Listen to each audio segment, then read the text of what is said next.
अब बहुत हो गया। 1 2 3 नहीं, काफ़ी टेस्ट मैचेस हो चुके हैं जहां पर बॉलर्स को कुछ नहीं मिलता पाकिस्तान में। एंग्री नसीम शाह आज नजर आए प्रेस कॉन्फ्रेंस में। चौथे रोज का जब खेल खत्म हुआ तो नसीम शाह को प्रेस कॉन्फ्रेंस में लाया गया और मुझे लगता है कि इन्हीं को ही आना चाहिए था, क्योंकि इनसे सवाल हो सकते हैं कि कोई भी फास्ट बॉलर आना चाहिए था, क्योंकि पाकिस्तानी फास्ट बॉलर के ऊपर क्रिटिसाइज हो रहा है। मगर नसीम शाह ने जो बात की, डायरेक्टली पाकिस्तान क्रिकेट बोर्ड का नाम नहीं लिया, मगर सारी गल्ला उन्होंने की थी। उन्होंने कहना ना कहना तीन सुनाना नो वो काम हुआ। उन्होंने बोला कि अब सोचना होगा कितना और मतलब वेट करना है आपने, कि आते हैं हम जोर लगाते हैं कुछ मिलता ही नहीं बॉलर्स को। उन्होंने बोला कि नया बॉल है, थोड़ा बहुत न्यू बॉल जो कुछ करता है वही करता है ना। स्क्वायर इतना ट्राई है कि कहीं से हमें रिवर्स स्विंग में मदद मिल पाए, बॉल वैसा बन जाए कि रिवर्स स्विंग हो ना। पिच के अंदर कुछ है, भाई से घास दिखता है, अंदर से सारा खुश है, कुछ पिच में नहीं मिल रहा, ना टर्न मिल रहा है ना फास्ट बॉलर को कुछ मिल रहा है। और उन्होंने एक बात की जो बहुत खास बात है। उन्होंने मतलब उस बात का मतलब उनका ये था कि कहीं आप ये मत समझे कि मैं फास्ट बॉलर तो मैं मांग कर रहा हूँ कि सारी ग्रीन टॉप विकेट बना दें। मैं कहता हूँ भले आप स्पिन ट्रैक बनाएं। उन्होंने बोला भले आप स्पिन ट्रैक बनाएं, भले फास्ट ट्रैक बनाएं, कोई भी टीम है आप पिच बनाएं उसको। और जो फैंस आते हैं देखने, शायकीन जो देखने आते हैं, वो चाहते हैं कि यहाँ पर मैच हो, उसका रिजल्ट सामने आए, एक कॉम्पिटिटिव क्रिकेट देखने को मिले, मतलब fair competition between bowler and batsman नजर आए। ये क्या है कि बैट्समैन ने फटा लाया तो बस मारी जान देने, जरा बॉलर पूरे दिन में सिर्फ 6 खिलाड़ी आउट होते हैं उनके या हमारे। उन्होंने बोला कि फील्ड में खड़े होकर हमें भी ये सोचना, मतलब वो फैंस तो बोर होंगे ना, होंगे, कहते फील्ड में सच्चे हमें भी सोच रहे होते हैं कि यार ये कैसे हो पाएगा, लाइक मैच का रिजल्ट कैसे निकलेगा। इनडायरेक्टली वो ये कहना चाह रहे हैं, काफी दुखी दिल के साथ, और बनता है उनका ये कहना, क्योंकि पूरा दिन पसीना उन्होंने निकाला है और नाम उनका खराब हो रहा है। अब स्टैट मैं आपको बताता हूं कि teams pacer strike rate at home, यानी घर के अंदर पिछले 3 वर्षों में पाकिस्तानी फास्ट बॉलर का स्ट्राइक रेट, आप इनको कह सकते हैं कि एवरेज बॉलर हैं। बहुत से हमारे साइड देश के जो जर्नलिस्ट हैं बड़े खुश होते हैं कि पाकिस्तानी बॉलर की पटाई हो, कह ले मतलब कि ये एवरेज से भी बिलो एवरेज बॉलर, आप इस तरह मान लीजिए। मैंने कभी वैसे पाकिस्तानी बॉलर को उस तरह नहीं कहा कि वर्ल्ड क्लास हमारी बॉलिंग, जब हमारे लोग कहते हैं मैं तब भी नहीं कहता था, क्योंकि मुझे था कि अभी अच्छी जगह पे टेस्ट होना है पाकिस्तानी बॉलर्स को, मैं तो पहले ही मानता हूं। बट ये कह देना कि हमारे बिलो एवरेज हैं वो भी ज्यादती होगी। जैसे ये ज्यादती है कि वर्ल्ड क्लास है, ये भी ज्यादती है कि बिलो, हमारे बॉलर बुरे नहीं है, अच्छे बॉलर हैं। आप इनको अच्छी कंडीशन देकर देख लीजिए। बहुत से भारतीय कह रहे हैं कि अभी हमारी जो टीम के साथ टेस्ट नहीं खेले, उन्हें पता नहीं क्या हो पाकिस्तान टीम का। आप टेस्ट खेल लें, पाकिस्तान में ना खेलें, आप पाकिस्तान टीम के साथ टेस्ट खेलें ऑस्ट्रेलिया और इंग्लैंड के अंदर, आपको मजा आएगा मैच खेलने का। मैं ये नहीं कह रहा हम जीत जाएंगे, बट आपको मजा आएगा।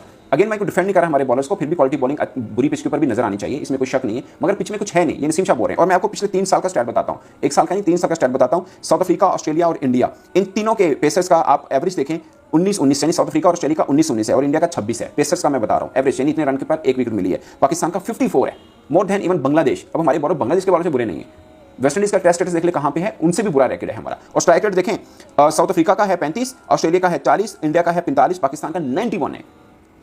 तो भाई इसमें आप देखिए ना कितने मैचेस का रिजल्ट मिला पाकिस्तान में। तो मुझे याद है एक बार सहवाग का मैं सुन रहा था, उन्होंने बोला कि दुनिया भर में सबसे पार्टी विकेटें पाकिस्तान में बनती है। ये सहवाग का ऑन रैकेट पड़ा हुआ है, वो अपने दौर से लेकर अभी तक यही हो रहा है। हमारे कप्तान बनते थे, ज्यादातर बैट्समैन कप्तान होते हैं, बैट्समैन की ख्वाहिश होती है कि पार्टी विकेट बने, हमारे तो रन होना। मैं ये नहीं कह रहा कि शान मसूद की ये ख्वाहिश थी, मैं अमूमन की बात कर रहा हूँ, ओवरऑल रैकेट की बात कर रहा हूँ। और ऐसा रच बस गया है कि आप देखना रावलपिंडी में दूसरा टेस्ट भी रावलपिंडी, फिर इंग्लैंड है ना उसमें भी रावलपिंडी में खेलना है। रावलपिंडी में टेस्ट क्या हो गया, मतलब बल्लेबाजों की जन्नत बनी हुई है। वो जो आता है यहाँ पे मामून ने भी ऑस्ट्रेलिया के खिलाफ शो कर दिया, हमारे उन्होंने आउट होते थे ऑस्ट्रेलिया से पेस अटैक के सामने। ऐसा क्यों चाहिए? मुझे लगता है एक टेस्ट आप करवा लेते मुल्तान में, पीएसएल में सबने देखा फास्ट बॉलर्स को मदद मिली है, तो वहां पे करवा लेते अगर पिच आपसे यहाँ ठीक नहीं बनती। ऑस्ट्रेलिया क्यूरेटर आया मगर पिच हमारी वैसी की वैसी, कोई फर्क लगा किसी को भी?